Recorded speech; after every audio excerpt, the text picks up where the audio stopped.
Peace and blessings to the family. It is me, Coach 67 Sports TV.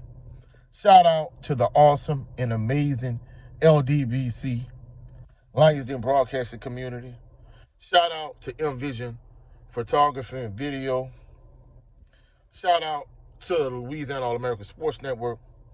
And shout out to the greatest university in the world, the Southern University, home of the mighty Jaguars. In this particular video, I'm going to talk about some Southern University transfer portal news. In addition to that, I'm going to talk about Kendrick Grimes. And lastly, I'm going to talk about, why I think he would be a good fit to return to Southern University. First and foremost, in terms of Easter, hopefully everyone had a blessed Easter. Hopefully you enjoyed the day. Hopefully you spent time with family, friends, and loved ones. And hopefully all is well with you and you are blessed. Now, in terms of Southern University recruit spotlight, Southern University transfer news, breaking news, Golden West College transfer, 5'11", 190-pound defensive back, Simarion Hughes from Concord, North Carolina, has announced his commitment to Southern University. I got to check out just a little bit, not much, from what I was able to find. I was able to check out a little bit of his highlights, and I'm not going to lie, I think he'll be a great addition to Horatio Johnson, but more importantly, Herman Bristol III. I think the two of those, in terms of in Southern University secondary, is the combination. Herman Bristol III, I'm not going to put the Sean Wallace jacket on there. I think that might be, in terms of expectation, that might be too high. But in terms of Southern University safeties, I think he could legitimately be, a Ricky RV. I think he could be a Corian Harris. I think he could be a Jordan Carter. He could be up there with the pantheon of Southern University safeties. Pete Richardson era to now, from like 93 to this point. I think he could be one of those top safeties. He has a lot of upside. He has a lot of potential. And, Horatio Johnson, solid, rock solid defensive back. I think this addition could take the secondary to the next level. Hopefully everything pans out. We'll see when Southern is able to bring him in and how, things pan out moving forward. But I think this is a good addition. I think this is a good pickup. That's first and foremost. Second, I just kind of want to shout everybody out, give everybody a lot of love. I've ran into a handful of people since Southern University Blue versus Gold spring game. Of course, I saw a lot of people that gave me a lot of love at the Blue versus Gold spring game. And then in the aftermath of that, since then, I've seen a handful of people different places and so on and so forth. And they've shown me a lot of love. So major props and major shout out to everybody that's been rocking with me since day one. All my new subscribers, everybody. I appreciate y'all to the fullest. And, I ran into somebody the other day and they recognized me. They're like, man, Coach, it's you. I'm like, how you doing? Peace and blessings, whatever. And they was like, man, Coach, I love your channel, love your content. Woo. Man, I'm like, man, I appreciate you. And I'm not gonna lie, they asked me a very interesting question. They was like, man, Coach, actually they asked me two questions. They was like, what you thought of the offense at, the 2025 Southern University Blue versus Gold spring game. And I'm like, I'm not gonna lie, I think the offense, is much improved, compared to what it's been the last couple of years. The last few years, the defense has carried Southern University. And quarterback play has a lot to do with it. Whether you had Bashawn McCray, who was a good athlete, but essentially he was a glorified running back playing quarterback. Whether you had Harold Blood, whether you had Noah Barton, the quarterback position it left a lot to be desired, to say the least. So, basically, he asks, like, how good the offense is, and on a scale of 1 to 10, what would I rank it? And I told him I'll rank it about an 8.5. And he was like, wow, that's a huge improvement. since what Southern University has been in terms of offense for the last few years. And I'm like, yeah, big time. And I think, based on what I saw from Jalen Woods and Jamar Jones, I'll be confident with either one of those guys as starting quarterback based on the way they played in the spring game. If they could transition that to the season, just like I said the 2 previous years, I gave Noah and I gave Harold Blood grace, and I'm like, this shows some progression since the last time I saw each of them play respectively. But I'm like, if they play like that during the season, it's going to be a problem. And guess what? Both of them played like that during the season, and it was a problem. So, the next question he asked, he was like, another thing too. He's like, man, coach, why are you banging the drum so hard for Kendrick Grimes? And I'm like, well, look, first of all, Kendrick Grimes has earned his stripes at Southern University. These last few years, he done earned stripes. That's one. Second of all, like, Kendrick Grimes is your prototypical Southern University running back. I mean, he is, from a talent standpoint, he's equivalent to Leonard Tillery, to Melvin Williams Jr., to Lindsey Scott Sr., to Jermaine Sharp. I mean, realistically, like, Kendrick Grimes is kind of almost the same as all of those guys I just named. Like, for non-Southern University fans that have not seen him play, he'd kind of be like an Alvin Kamara if I was to compare him to an NFL running back. But just in terms of Southern University running backs, like I said, he's a lot like, Melvin Williams Jr., Lindsey Scott Sr., Leonard Tillery. I don't think he is as strong in terms of breaking arm tackles because, they weren't power backs. I don't think he's as strong as Melvin Williams Jr. and Leonard Tillery. And I think he's faster than both of them. I think he's kind of a lot like Lindsey Scott Sr., but faster and a little bit more flashy. I think he is Jermaine Sharp with, the same kind of flash but more substance. So, like, in terms of the pantheon of Southern University running backs, Kendrick Grimes has kind of earned his stripes. I think the only difference between himself and Leonard Tillery and Melvin Williams Jr. and Lindsey Scott Sr., I don't think he got the same amount of touches that those guys got. And the irony of this situation is, like, Lionel Nicholas was Southern University's backup punter. Starting punter and backup running back behind Melvin Williams Jr. And then eventually he got bumped to third string when Jermaine Sharp came from LSU. So he was third string, but he was starting punter.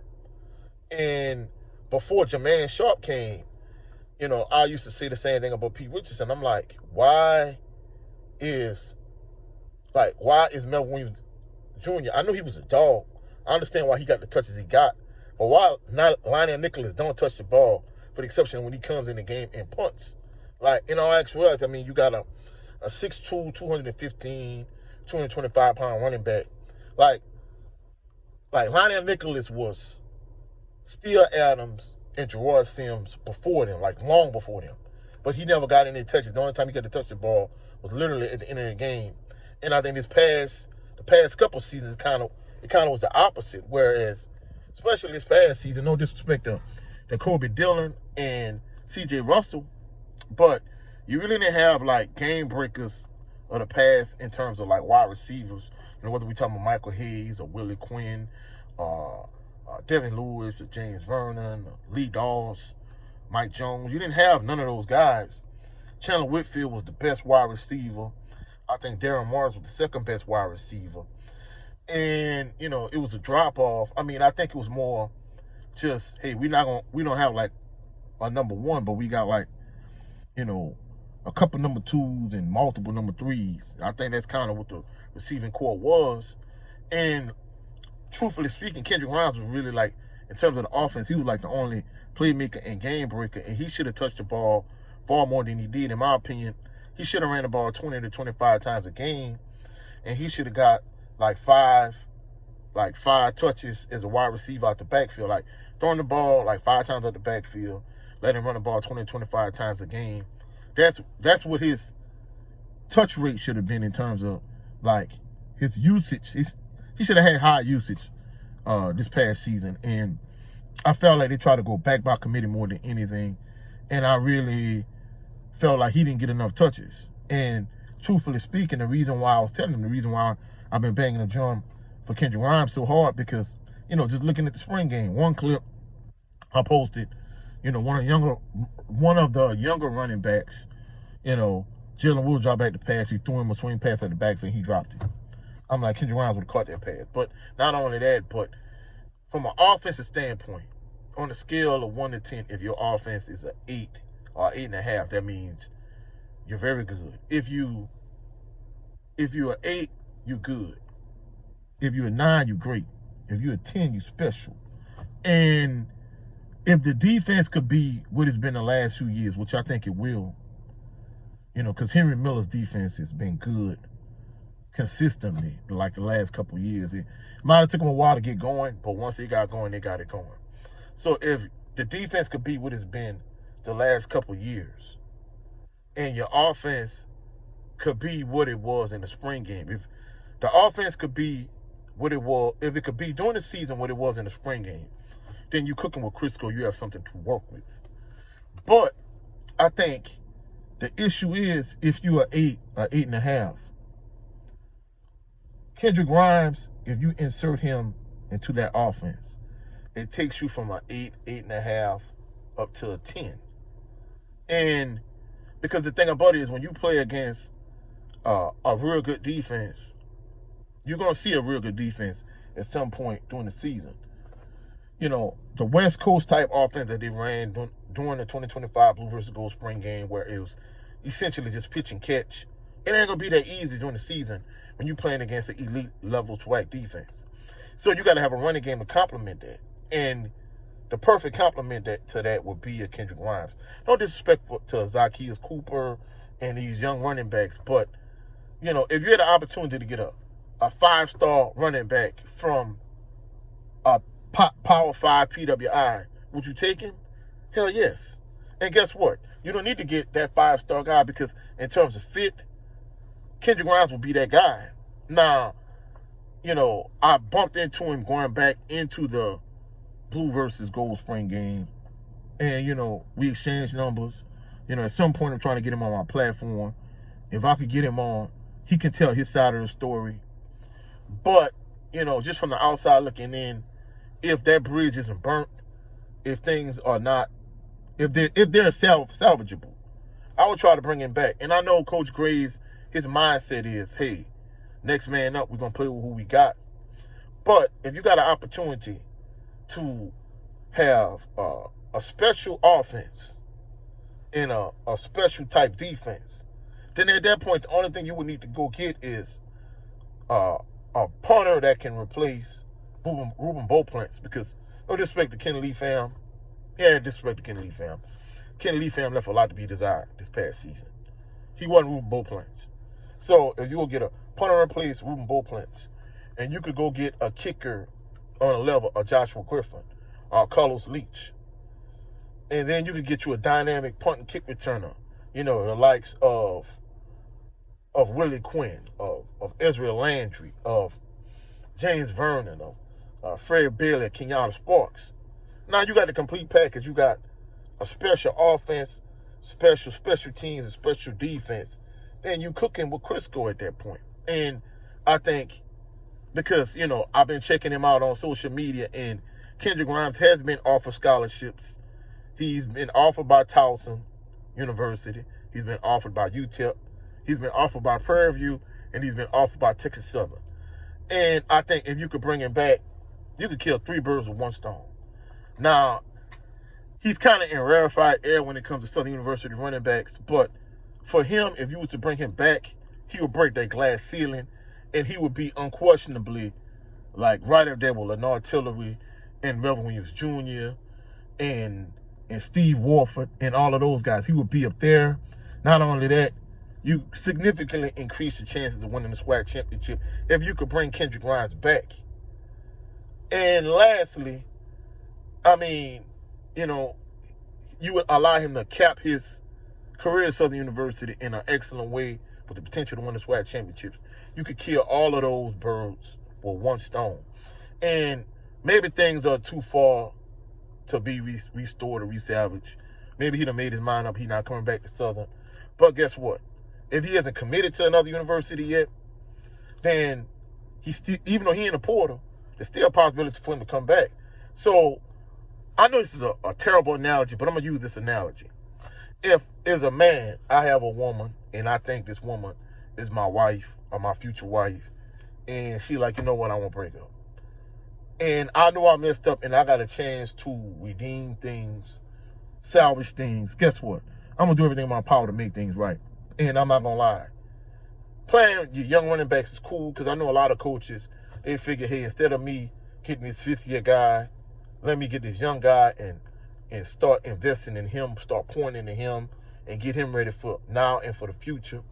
I think if you could bring Kendrick Grimes back, especially if Simarion Asbury is all people saying he is, if he could kind of be like a faster version of Gerard Sims, man, you got you a lightning and thunder combination. Man, bro, you got everything you need. And because I'm not gonna lie, I think offensively, like I said, you good, but if you're not just able to play pitch and catch the way they did in that Blue versus Gold Spring game, and teams just take away your passing game, you gotta have a running game to complement that. And at the end of the day, I think Kendrick Grimes could take you over the top and take you to that next level from being potentially good to great, or from great to special, or from good to special. I really think he is the missing ingredient. He the missing piece. But that's just my perspective. I can't tell Coach Graves and his staff what to do, how to do it. But to me, trying to bring him back, to me, that's too much like right. And to me, that's the thing that will put you over the top and not only get you to a SWAC championship, but win you a SWAC championship and win you a Celebration Bowl. But that's just my personal opinion. What the hell do I know? I've just been watching Southern University football for over 40 years, and I've seen some of the best players come through Southern University, from the P. Richardson era all the way to now. You know what I know. I'm just a Southern University fanatic, I guess. I don't know. Maybe I don't know what the hell I'm talking about. But that's it for this video. If you find any value in this video, please like the video, share the video, comment in the comment section, subscribe to the channel. Also, click the notification bell so you can be alerted anytime I post any new videos. Also, if you have not done so already, go check out my special Easter edition of Bayou Sports Talk with myself and the star of episode 47 of Bayou Sports Talk, Rude Dog. Go check it out. We talk about the New Orleans Saints, New Orleans Pelicans, and Kyron Lacey. So go check it out. Also, tomorrow, I'm sorry, not tomorrow. Yeah, tomorrow. I'm sorry. Tomorrow, 9 a.m., Southern University, 2025, Blue versus Gold Spring Game, post-game reaction part 2. Please go check it out. I put a lot of effort into this particular movie-type post-game reaction. So please go check out the post-game reaction. Also, go check out my brother Jared Lovin Green on his channel. He has 2 shows, the Southern Baller Show. This past Saturday, we did episode 3, The Black Man's Perspective. This was a much-needed conversation for the black community. Please go check out my brother Jared Lovin Green on his channel. 2 shows, Southern Baller Show, and in addition to that, The Black Man's Perspective. Go check him out. Also, go check out my brother Brent Fox on his channel with his show, It's Just Me, starring Brent Fox. Go check him out. Also, go check out, one of the queens, one of the sisters of the LDBC, the beloved queen, Sister Shawalaya. Go check her out. She had an excellent interview with Brian Norman Sr., so please go check her out. And go check out the leader of this phenomenal organization, my brother 7 8 Sports TV. He has 2 channels. His primary channel is 7 8 Sports TV. His backup channel is the No 304 Show. I can't stress this enough. I am 275 subscribers short of 1,000 subscribers. So if you have not done so already, please subscribe to the channel. Also, part 1 of the 2025 Southern University Blue versus Gold Spring Game post-game reaction is the most viewed live stream I have on this channel, but it's not the most liked. So if you've already watched that video, but you didn't like it, go back and like the post-game reaction to the Southern University Blue versus Gold Spring game, part 1. And part 2 is dropping tomorrow at 9 a.m. So please come check it out. Hopefully y'all enjoyed y'all Easter. Hopefully y'all have a blessed, phenomenal day. I'll catch y'all on the rebound. Peace and blessings. And go Jags.